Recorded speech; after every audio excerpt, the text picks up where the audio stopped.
किसी ने बड़े कमाल की बात कही है कि जिंदगी की परीक्षा में कभी नंबर नहीं मिलते, इसीलिए जब लोग आपको दिल में जगह दे दें तो समझ लीजिएगा पास हो गए आप। हाय गाइस, मेरा नाम है आरजे कार्तिक। एक छोटी सी कहानी। ये कहानी एक राजा की जिसके पास में बहुत बड़ा साम्राज्य था, बहुत विशाल सेना थी, कहीं कोई कमी नहीं थी। लेकिन राजा बूढ़ा हो चला था। राजा की कभी भी मौत हो सकती थी, बड़ा बीमार रहता था। इस सब के बीच में राजा ने अपने राज्य के लिए अगले उत्तराधिकारी का चुनाव किया और अगला राजा घोषित कर दिया। उसका जो बड़ा बेटा था उसको राजा चुन लिया गया। समस्या ये नहीं थी, समस्या ये थी कि वैद्य जी ने कहा था कि राजा साहब, अब आपके पास में बहुत कम दिन बचे हैं, आप संन्यास ले लीजिए, ये सब छोड़ छाड़ के चले जाइए, जंगलों में तपस्या कीजिए, आखिरी दिनों को ऊपर वाले की भक्ति में लगाइए।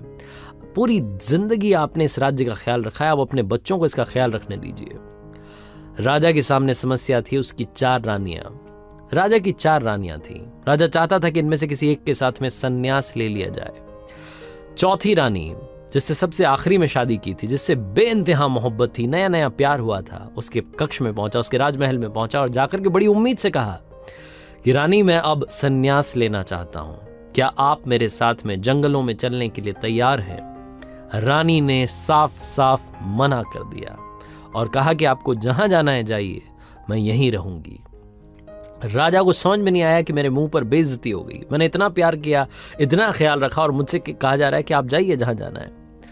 राजा मुंह लटका करके उस कक्ष से, उस राजमहल से बाहर निकला और तीसरी रानी के राजमहल में पहुंचा। यहां बड़ी उम्मीद से जा रहा था, यहां भी मोहब्बत बाकी थी। जाकर के उस तीसरी रानी से कहा कि आपसे बेइंतहा मोहब्बत करते हैं, बहुत सारा प्यार करते हैं, क्या आप हमारे साथ में जंगलों में चलने के लिए तैयार हैं? हम अपनी जिंदगी के आखिरी दिनों को जंगलों में बिताना चाहते हैं, संन्यास लेना चाहते हैं। तीसरी रानी ने कहा कि ये क्या पागलपन की बातें कर रहे हैं, आप यहाँ रह करके भी अपनी जिंदगी बिता सकते हैं, आपको यहाँ रहना रही, हम आपके साथ हैं, लेकिन अगर आप जंगल में जाएंगे तो मैं दूसरी शादी कर लूंगी, मुझे आपके साथ में नहीं जाना। राजा यहां से भी मायूस होकर के, उदास होकर के, दूसरी रानी के, जो दूसरी रानी थी, इससे दूसरी शादी की थी, उनके कक्ष में, उनके राजमहल में पहुंचा। बड़ी उम्मीद से जा रहा था, मन ही मन सोच रहा था कि दूसरी रानी बड़ी बुद्धिमान है। जो उस राज्य के पॉलिटिकल डिसीजंस होते थे उनमें वो रानी जो है फैसला लेने में राजा की मदद करती थी, बहुत बुद्धिमान थी, हर बात समझाती थी कि ये सही कर रहे हो, ये गलत कर रहे हो, इसे वापस से सही करने की जरूरत है। तो राजा बड़ी उम्मीद से जा रहा था। वहां भी थोड़ा बहुत प्यार बचा था कि काश वो एक बार हाँ कर दे और उसके साथ में अपनी जिंदगी के आखिरी पल बिता लूं। होता है ना, इंसान को लगता है कि कोई ना कोई होना चाहिए जिसके साथ में जिंदगी के आखिरी पल बिताए जाए। बड़ी उम्मीद के साथ में उस रानी के राजमहल में पहुंचा। उस रानी से जाकर के वही बात कही जो बाकी रानियों से कह रहा था कि रानी, मैं जंगल में जाना चाहता हूँ, संन्यास लेना चाहता हूँ, जिंदगी के आखिरी पल बचे हैं, इन्हें बिताना चाहता हूँ, क्या आप मेरे साथ चलने के लिए तैयार हैं? दूसरी रानी ने कहा कि राजा साहब, बड़ा मन था आपके साथ चलने का, लेकिन नहीं चल पाऊंगी। आपके सारे फैसलों में आपका साथ दिया, लेकिन यहां आपका साथ नहीं दे पाऊंगी। एक काम कर सकती हूँ, मैं भी आपसे प्यार करती हूँ, जब आप इस दुनिया को छोड़ करके चले जाएंगे तो आपका अंतिम संस्कार करवा दूंगी, सारे अरेंजमेंट्स कर दूंगी, आपको परेशान नहीं होना है, आप निश्चिंत होकर के जाइए जंगल में, आपको जो करना है, तपस्या करना है कीजिए, सन्यासी बनना है बनिए। आपके जो आखिरी अंतिम संस्कार के कार्य होंगे बिल्कुल शाही अंदाज में होंगे, आप इस बात की चिंता मत कीजिएगा। राजा वहां से भी मायूस होकर के, उदास होकर के लौट रहा था कि अचानक से एक आवाज आई कि राजा साहब, चलिए, कहां चलना है? मैं आपके साथ में चलने के लिए तैयार हूं, आप बताइए कि कितने दिन जंगलों में बिताने, मैं आपके साथ में चलने के लिए तैयार हूं। राजा ने मुंह उठा करके देखा तो उस राजमहल के दरवाजे पर एक कमजोर सी स्त्री खड़ी थी, जिसके शरीर पर कोई गहना नहीं था। वो थी राजा की पहली पत्नी, राजा की पहली रानी, जिससे सबसे पहली शादी हुई थी, जिससे बेइंतहा मोहब्बत एक वक्त में की थी, लेकिन उसके बाद रानियां आती चली गईं। वो पहली रानी जिसकी केयर करने की जरूरत थी, जिसका ख्याल रखना था, राजा ने बिल्कुल केयर नहीं की। वो कह रही थी कि मैं आपके साथ चलने के लिए तैयार हूं। राजा को मन ही मन बुरा लगने लगा और लगा कि शायद वो जानता था कि ये पहली रानी ही उसका साथ देगी, बाकी की रानियां मना कर देंगी। उस पहली रानी के साथ में सन्यास की तरफ चल पड़ा। ये कहानी राजा और उसकी 4 रानियों की नहीं है, ये कहानी मेरी, आपकी, हम सब की है। ये कहानी उन 4 रानियों की है जिनके बारे में आपसे बात करना चाहता हूं। चौथी रानी यानी कि आपका शरीर, जिसके बारे में आप दिन रात सोचा करते हैं कि कैसे इसको फिट रखा जाए, किस तरीके से शानदार बनाया जाए, गोरा हो जाए, किस तरीके से रंग बदलने, बहुत सारी चीजों के बारे में हम सोचते हैं शरीर की, लेकिन ये आपके साथ नहीं जाने वाला। तीसरी चीज, तीसरी रानी जिनके बारे में मैं बात करना चाहता हूं, तीसरी रानी यानी कि वो सारी चीजें, वो मटेरियलिस्टिक चीजें जिनके पीछे हम भागते रहते हैं, लैपटॉप, मोबाइल, कपड़े, घड़ियां, गाड़ियां, मकान, जिनके पीछे हमने पूरी जिंदगी बिता दी।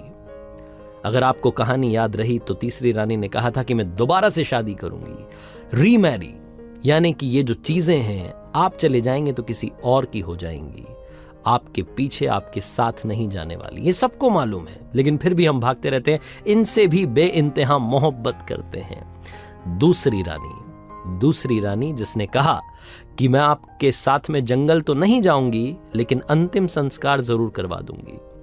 दूसरी रानी यानी कि आपकी फैमिली, आपके फ्रेंड्स, आपके वो लोग जिनसे आप बहुत सारा प्यार करते हैं, अंतिम संस्कार तक, फ्यूनरल तक आपके साथ जाएंगे, आपको जहां दफनाया जा रहा होगा, जलाया जा रहा होगा, वहां तक साथ जाएंगे, लेकिन चाह करके भी आपके साथ इस दुनिया से नहीं जा सकते, बिल्कुल साथ साथ नहीं जा सकते, पॉसिबल ही नहीं है। इसीलिए उसने कहा कि मैं आपके साथ में आपके अंतिम संस्कार तक साथ दूंगी, उसके आगे साथ नहीं दे पाऊंगी।